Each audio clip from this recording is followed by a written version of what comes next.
contagio in più rispetto al dato di ieri, ma la curva è sempre alta. Nel Cosentino il numero più consistente. Oggi si registrano 2 decessi, un'infermiera a Catanzaro e un ottantenne a Casali del Manco. Positivi 10 carabinieri in servizio nelle caserme di Cosenza e Rende, scuole chiuse, cresce l'elenco. La denuncia dell'Ordine dei Medici: in Calabria mancano 5.000 infermieri. Che fine ha fatto la proposta di dotare gli istituti scolastici della figura dell'operatore sanitario? Sempre più strutture private si attrezzano per rispondere alle richieste dei cittadini di eseguire il tampone in centinaia in fila. Sale la protesta delle strutture sportive, palestre e piscine dopo l'entrata in vigore del nuovo DPCM. Abbiamo speso denaro per attrezzarci e adesso rischiamo di non riaprire più. Ancora una grande prestazione del portiere rossoblù che para il quinto rigore e salva il Cosenza in una fase delicata della gara con il Lecce terminata sul punteggio di 1-1. Buonasera da Anna Franchino e ben ritrovati a questa nuova edizione in diretta del nostro telegiornale. Lo avete visto dai titoli in apertura, parliamo dei dati del coronavirus perché c'è un contagio in più rispetto al dato di ieri, ma la curva rimane sempre alta. Nel Cosentino e nel Reggino i numeri più consistenti. Intanto c'è un giudice positivo, quindi domani sarà chiuso il Tribunale di Catanzaro per effettuare la sanificazione proprio dei locali dell'edificio. Ma vediamo il bollettino regionale. Tiene stabile la crescita dei contagi in Calabria. Nelle ultime 24 ore sono stati eseguiti 2.527 tamponi e sono 180 i nuovi contagi. In totale le persone risultate positive al coronavirus sono 3.970, quelle negative 254.181. Il Reggino e il Cosentino continuano ad essere le zone più colpite. I casi confermati oggi sono così suddivisi: Cosenza 66, Catanzaro 18, Crotone 5, Vibo Valentia 5, Reggio Calabria 86. I ricoveri di oggi sono 108 in reparto e 9 in terapia intensiva. Andiamo ancora avanti perché c'è un'infermiera di 56 anni di Catanzaro e un 88enne di Casali del Manco che sono le ultime 2 vittime del virus in Calabria. Intanto l'azienda ospedaliera di Cosenza ripristina il protocollo anti-Covid di marzo e sono sempre di più gli istituti scolastici che resteranno chiusi. 2 decessi nelle ultime 24 ore in Calabria per Covid-19. È deceduta questa mattina un'infermiera di 56 anni a Catanzaro che lavorava all'ospedale pugliese, nell'unità di Breast Unit Nosocomio. L'altra vittima, una donna di 88 anni che era residente a Casali del Manco in una comunità per anziani di Spezzano Piccolo. Gli effetti dell'istituzione della zona rossa nell'area presilana, che affronta le difficoltà legate all'isolamento, si vedranno probabilmente nei prossimi giorni e nelle prossime settimane. Intanto il contagio cresce e viene rivelato dalle attività di screening effettuate anche nei comuni limitrofi. A Rovito, dei 100 tamponi eseguiti mediante il drive-in, sono emersi 14 casi positivi. Anche Sapieto in Guarano conta 14 casi, mentre a Spezzano della Sila sono 47 i soggetti che hanno contratto il virus, dato raccolto nei giorni in cui è stata testata la popolazione. È stata inutilizzata per mesi nel piazzale dell'ospedale dell'Annunziata la tenda pre-triage montata per il percorso dedicato ai sospetti casi Covid-19 torna in funzione. È il segnale che il flusso di pazienti con sintomi conducibili al coronavirus è aumentato in provincia di Cosenza e l'hub avverte la pressione. Quasi 40 i ricoverati tra malattie infettive e terapia intensiva. L'ospedale di Cosenza è il baluardo di una provincia estesa che in questo momento, tranne che sullo Ionio fortunatamente, presenta diverse situazioni delicate. E l'azienda ospedaliera di Cosenza corre ai ripari, riattivando i 14 posti di degenza dell'ospedale Santa Barbara di Rogliano, dove già ieri sono stati trasferiti 7 pazienti, aumentati fino a 30 i posti di terapia intensiva. L'area urbana Cosenza-Rende, quasi esente dal contagio durante la prima fase, è molto esposta. Cresce il numero di casi collegati direttamente o indirettamente all'attività scolastica e sale il numero delle classi o degli interi plessi che necessitano di chiusure temporanee e sanificazione. Per 3 giorni toccherà la Don Milani de Matera e a classi allocate alla città dei ragazzi e Milano Negroni. Genitori preoccupati per i possibili contatti con soggetti positivi avuti nei giorni precedenti alla sospensione dell'attività. Preoccupazione anche nell'Arma dei Carabinieri, alcuni casi sarebbero emersi tra i militari. Si estende il contagio nel piccolo focolaio che ha interessato la nuova giunta di Crotone. Dopo il sindaco Voce sono risultati positivi vice sindaco e 4 assessori. Lievi sintomi per alcuni e quarantena, ma è tutto il crotonese che fa registrare un aumento dei contagi, seppur non esponenziale.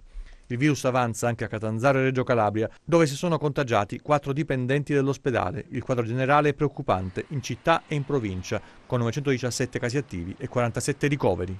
Situazione allarmante all'ospedale di Polistena, 14 casi registrati, un medico in quarantena perché il coniuge è risultato positivo, casi anche in pronto soccorso, radiologia e chirurgia.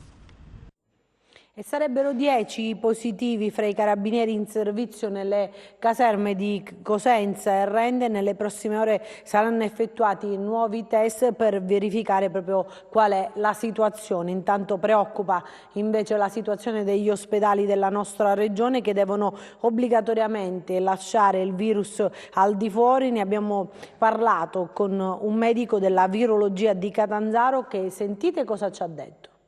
Il problema serio è mettere in atto tutte le procedure per difendersi dal Covid, evitando che il virus entri negli ospedali SPOC, perché questo complicherebbe di molto la lotta alla pandemia. Ma qual è la situazione al Pugliese Ciaccio di Catanzaro? Lo abbiamo chiesto al dottor Quintieri. È una situazione abbastanza, preoccupante, senza voler creare panico assolutamente, però è da considerare come una condizione abbastanza preoccupante. Se si pensa praticamente che a livello nazionale, questo è un dato nazionale, vi è un raddoppio dei casi positivi e quindi degli infetti settimanali. Il 18 di questo mese noi avevamo circa 11.000 casi, nuovi contagi, e ieri ne abbiamo avuti 21.000, per cui la situazione è abbastanza preoccupante. Avere più personale vuol dire maggiore capacità di assistere le persone, i malati. Sicuramente questo è un aspetto molto importante. C'è da dire però che per esempio per quanto riguarda il mio reparto, che comunque è il reparto di malattie infettive di Catanzaro, che come ben sapete è diretto dal dottore Cosco, il nostro organico al momento è senz'altro congruo, nel senso che riusciamo a non andare in sofferenza. Probabilmente, soprattutto nelle periferie, c'è una carenza, forse comunque il personale è sotto stimato, comunque è inferiore alle necessità del territorio. Però per il momento mi sento di dire che per quanto riguarda il Pugliese, pur naturalmente sacrificando molte cose della vita personale, riusciamo praticamente a non andare perlomeno in sofferenza al momento. Noi viaggiamo, se così si può dire, concedetemi il termine, almeno alla media di 4 ricoveri al giorno e per questo motivo, per far sì che possiamo soddisfare le aspettative delle persone che ne richiedono, che hanno bisogno comunque di ospedalizzazione, cerchiamo di mettere le persone che sono sicuramente asintomatiche, cioè che non hanno nessun problema, nessun sintomo, rimandandole chiaramente in isolamento domiciliare, dove poi vengono presi in carico dalla medicina del territorio, pur rimanendo positive, voglio dire, pur essendo il tampone ancora positivo. E in Calabria mancano 5.000 infermieri, la denuncia è dell'Ordine dei Medici, ma si chiedono anche che fine ha fatto la proposta di dotare gli istituti scolastici della figura dell'operatore sanitario. Lo abbiamo chiesto al segretario dell'Ordine di Cosenza, Fausto Sposato. Ma in Calabria L'Ordine dei Medici lancia un appello e dice che negli ospedali c'è carenza di infermieri, ne mancherebbero circa 5.000 e poi qualche mese fa la Regione avrebbe inviato per ogni istituto scolastico un infermiere per monitorare la situazione Covid. Proclami caduti nel vuoto, come ci conferma il presidente dell'Ordine degli Infermieri di Cosenza, Sposato. Già quando si dice noi riusciamo a non andare in sofferenza è una manifestazione di inferiorità numerica, cioè vuol dire che grazie alla buona volontà, al sacrificio degli operatori non si riesce ad andare in sofferenza, e questo non è pensabile, perché non è possibile dedicare risorse fuori dalla sanità. I debiti nella sanità non li ha creati sicuramente il personale infermieristico, il personale medico, gli operatori che assistono i pazienti. I debiti nella sanità li hanno creati delle scelte scellerate nel tempo. Mancano 5.000 infermieri solo in Calabria, ne mancano 53.000 in Italia, noi lo stiamo dicendo da mesi, e il fatto che nessuno ci abbia ascoltato, il risultato è sotto gli occhi di tutti, che oggi il sistema continua a cadere in un baratro che non ha più fondo e non sappiamo fin dove possiamo arrivare. Cioè gli infermieri vogliono lavorare, non vogliono muoversi da stare vicino al paziente, non vogliono fare altre cose, ma vogliono farlo anche in sicurezza. Non è più possibile. Assumiamo, perché lasciare questi ragazzi, tanti giovani, che lasciano questa terra per proposte di lavoro a tempo indeterminato e più sicure in altre regioni? Noi perdiamo risorse umane e un patrimonio inestimabile che non acquisteremo più. Oggi stesso ci sono delle sedute di laurea all'Università di Catanzaro, non possiamo però di contro neanche mandare questi ragazzi allo sbaraglio in un settore, in un reparto, in alcuni reparti, dove un minimo di esperienza e un minimo di tutoraggio è dovuto e deve essere garantito. Questo è quello che noi stiamo dicendo da tempo. C'è un infermiere, una figura infermieristica che è stata normata, e nel decreto rilancio che l'infermiere di famiglia e di comunità non si capisce perché non si assumono questi infermieri, di cui ci sono anche le risorse economiche. Questo è quello che le nostre proposte sono, quelle di assumere ciò che è previsto, ma per dare sicurezza agli utenti, ai cittadini. Guardate, ci sono delle situazioni veramente drammatiche, non è possibile apprendere della morte di un caro, di un parente, dopo ore, perché nessuno ci dà informazioni. Gli infermieri vogliono stare accanto ai pazienti, ma vogliono farlo in sicurezza, meritano rispetto. E sempre più strutture private si attrezzano per rispondere alle richieste dei cittadini di eseguire il tampone in centinaia in fila. Intanto sono oltre 700 i tamponi effettuati alla struttura privata Madonna della Catena in provincia di Cosenza, 16 risultati positivi, ci sarebbero 2 sintomatici e 14 asintomatici, fra loro nessun operatore sanitario, ma si tratterebbe dei soli degetti. Vediamo. Anche oggi sono davvero tantissime le persone che si sottopongono a tampone rapido qui a Cosenza.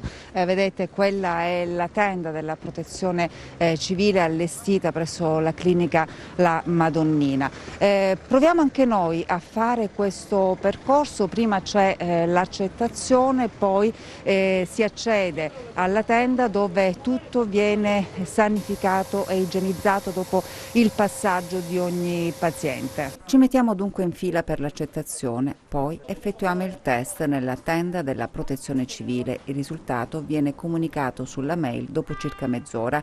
Per chi ha problemi di deambulazione il tampone viene effettuato anche in modalità drive-in. Ma quanti sono i test che vengono effettuati quotidianamente? Superiamo diverse centinaia, perché le persone sono impaurite. Ovviamente invitiamo tutti quanti ad avere un po' di calma, a mantenere la calma, perché il momento è particolare.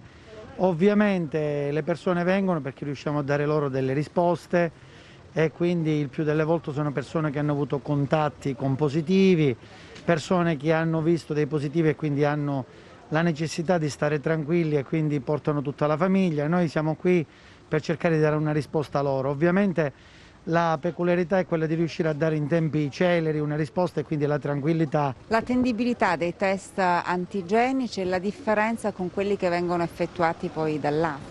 Allora, l'attendibilità confronto a quelli molecolari che fa l'ASP è quasi al 100%, in quanto a quelli positivi che mandiamo noi, che comunichiamo giornalmente la sera all'ASP, e vengono confermate dai molecolari. Ovviamente oggi, una volta che troviamo il positivo, noi lo informiamo e lo invitiamo già noi a mettersi in quarantena in attesa che l'ASP ripeta il tampone con il molecolare e confermi insomma la nostra diagnosi. Oggi sono stati inoltre avviati gli screening nella clinica Madonna della Catena, test che verranno estesi anche alle altre strutture del gruppo I Greco. Siamo partiti dalla Madonna della Catena perché i segnali che ci arrivano intorno non sono sicuramente rassicuranti, in quanto tutti quanti hanno figli che sono andati alle scuole e quindi ovviamente era indispensabile. Avevamo fatto richiesta all'ASP, ma purtroppo è oberata di lavoro e siamo stati costretti a partire proprio per cercare di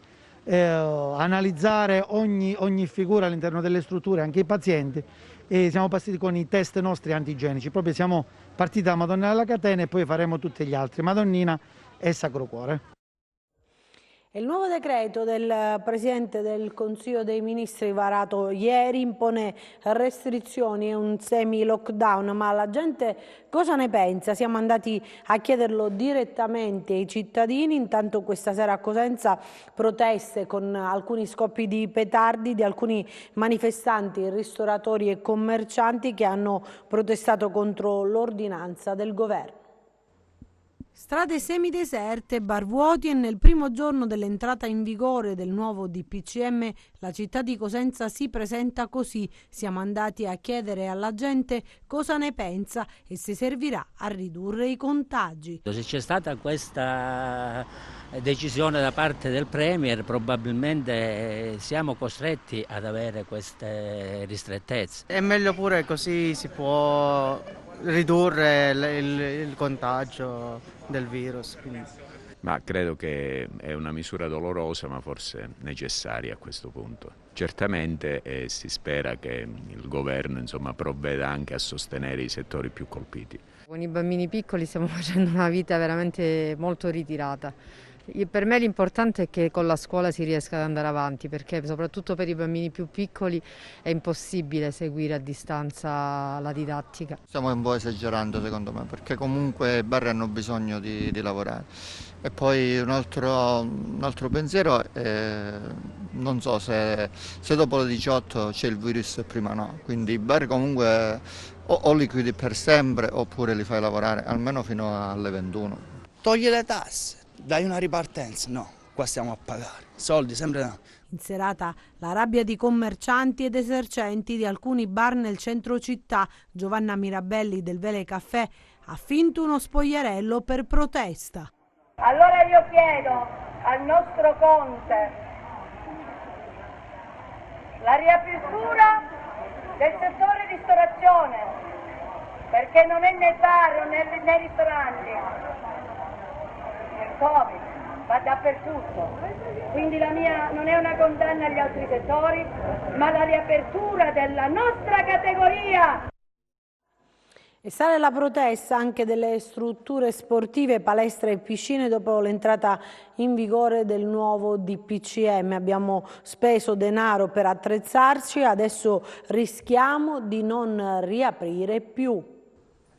Un fulmine a ciel sereno, il nuovo DPCM mette in ginocchio diversi settori, fra cui quello delle attività sportive in piscine e palestre. Questa mattina la protesta anche a Cosenza. Il mondo dello sport ancora una volta rappresenta la Cenerentola d'Italia.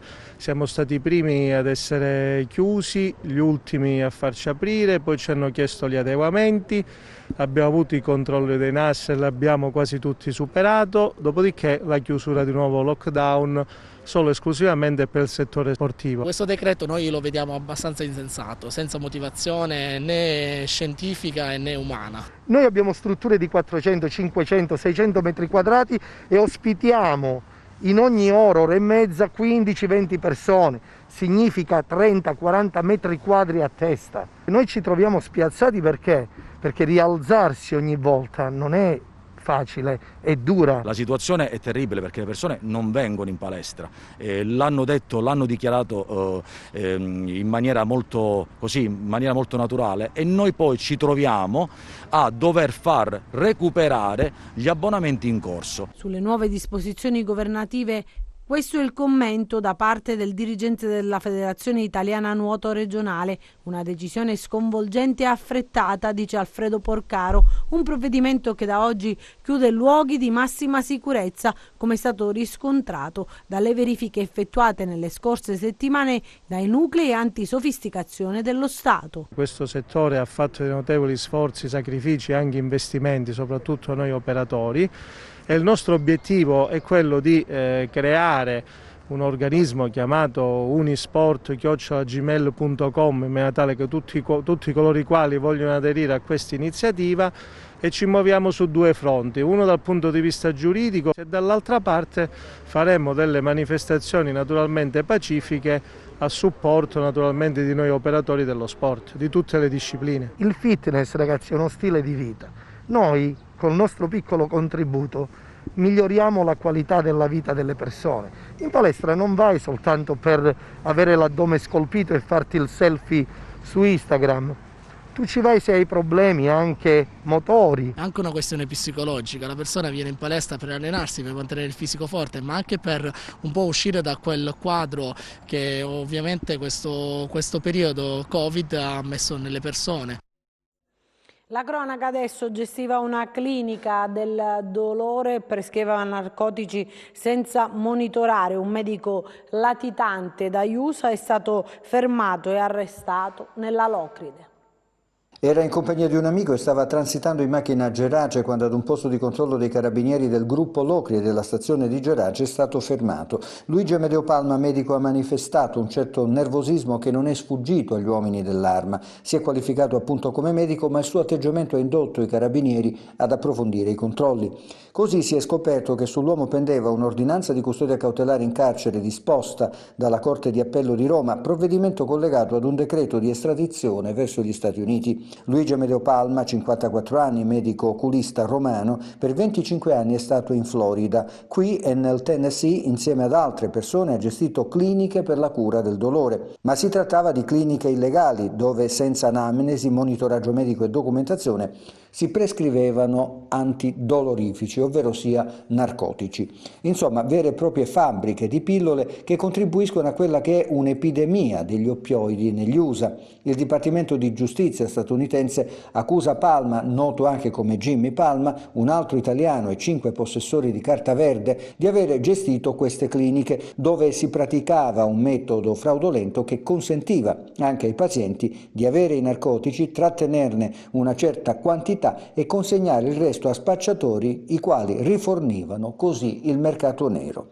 Intanto Palma è stato condotto nel carcere di Locri. L'uomo era stato arrestato già nel 2018 ed era stato rimesso in libertà per decorrenza dei termini. Ovviamente adesso si è in attesa della riattivazione della procedura di estradizione. Parliamo di sport perché il Cosenza si coccola Falcone dopo il pareggio di ieri con il Lecce. Adesso si pensa già alla gara di Coppa Italia con il Monopoli. La partita più bella di questo inizio di stagione, Cosenza-Lecce, è andata oltre ogni aspettativa. Di fronte la solidità e la compattezza del gruppo rossoblù guidato da Roberto Chiuzzi contro la forza di una delle squadre più attrezzate del girone con la regia di Eugenio Corini. La voglia di giocare la sfida ha superato anche le preoccupazioni del prepartita dettate dalla comunicazione delle due positività nel gruppo squadra giallorosso. In campo si è vista la gara a viso aperto che i tifosi sognavano con i padroni di casa, per nulla intimoriti nelle fasi iniziali e vicini al gol con la fuga di Carretta ispirato da Baez. Bravo Gabriel a sporcare il tiro del numero 10 finito fuori di un soffio, poi il colpo di coda degli ospiti, bravi a ripartire dalla tre quarti in posizione più che sospetta e a concludere a rete con il bomber, nonostante il tentativo disperato di Falcone legittimo di pulire l'aria e sventare il gol. Il vantaggio del Lecce è una mazzata sul morale del Cosenza, vicino però all'immediato pareggio con Daniele Sciaudone, bel diagonale parato da Gabriel, e a sprofondare definitivamente per il rigore concesso con generosità da Aureliano. La mano soltanto appoggiata da Idda manda a terra Paganini, coda dagli 11 metri, saggia le doti di Vladimiro Falcone che sale a quota 5 rigori parati. Da qui in poi un botta e risposta con squadre sempre più lunghe e offensive, l'erroraccio di Stepinski e l'espulsione di Corini a chiudere il primo tempo. Nella ripresa il primo tentativo di coda finito alto sulla traversa e la risposta del Cosenza per il pareggio rossoblù. Bravo Iozzi a ribadire in rete la risposta di Gabriel su tiro di Bittante. Primo gol dell'attaccante calabrese e momento sì per i lupi della Sila, vicini al raddoppio con Baez e Bittante al tiro 2 volte in pochi minuti. Ancora portieri protagonisti nel finale, Gabriel sui tiri dalla distanza di Balulì prima e Petrucci poi, Falcone insuperabile sulle conclusioni di coda, Henderson e Pettinari. Interventi perfetti a difesa di un risultato utile per entrambe e sintesi di una partita spot di un campionato con tante difficoltà ma sempre avvincente. Adesso vediamo come hanno chiuso le borse.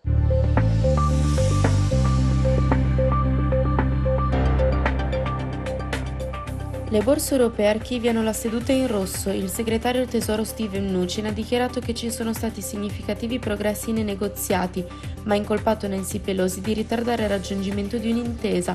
Intanto la diffusione del virus continua a appesantire il sentiment, costringendo a nuovi parziali lockdown che rischiano di rallentare la ripresa dell'economia. L'OMS ha sottolineato che alcuni paesi dell'emisfero settentrionale stanno affrontando un momento pericoloso dopo che gli Stati Uniti hanno registrato un numero record di contagi per 2 giorni consecutivi. Con riferimento ai dati macro, l'indice Info sulla fiducia delle aziende tedesche si è attestato a 92,7 punti, rispetto ai 93,2 punti del mese precedente e 93 del consensus. Anche l'indicatore relativo alle aspettative del business, a 95 punti, si è rivelato inferiore al dato di settembre, 97,4 punti, e alle attese, 96,5 punti.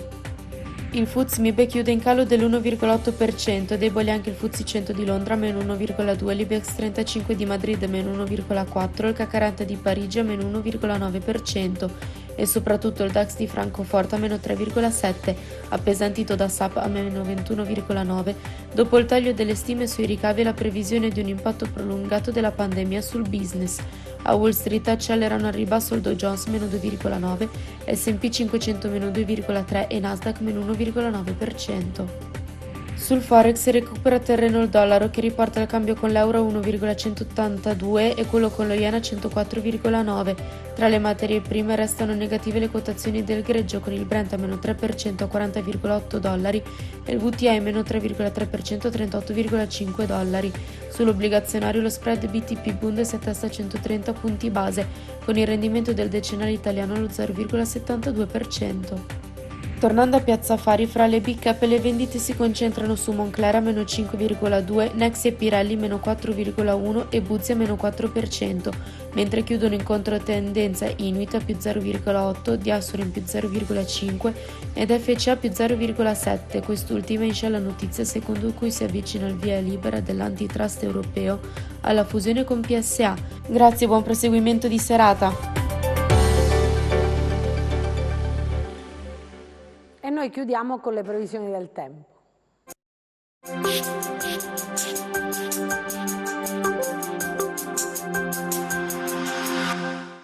Il transito di una nuova perturbazione sull'Italia nella giornata di lunedì causerà un peggioramento delle condizioni meteo su buona parte dello stivale. La Calabria ne sarà interessata nel corso della giornata di martedì, con piogge che inizialmente interesseranno i versanti tirrenici, per poi estendersi sul resto della regione nel corso della notte successiva. Domani al mattino cielo parzialmente nuvoloso sui versanti tirrenici, altrove per lo più poco nuvoloso. Dal pomeriggio deciso aumento della nuvolosità a partire dai versanti tirrenici, con piogge sparse in estensione su tutta la regione, temperature in leggera diminuzione. Passiamo al comportamento di mari e venti. Domani inizialmente poco mosso il Mar Tirreno, ma con moto ondoso in aumento e venti che ispireranno dai quadranti occidentali. Poco mosso il Mar Ionio con ventilazione di direzione meridionale. Per essere sempre aggiornati sull'evoluzione delle condizioni meteo vi rimando, oltre al nostro sito www.meteoincalabria.com, anche alla nostra pagina Facebook Meteo in Calabria. Anche per noi è tutto, io mi fermo qui, grazie per averci seguito e buon proseguimento con i nostri programmi, arrivederci.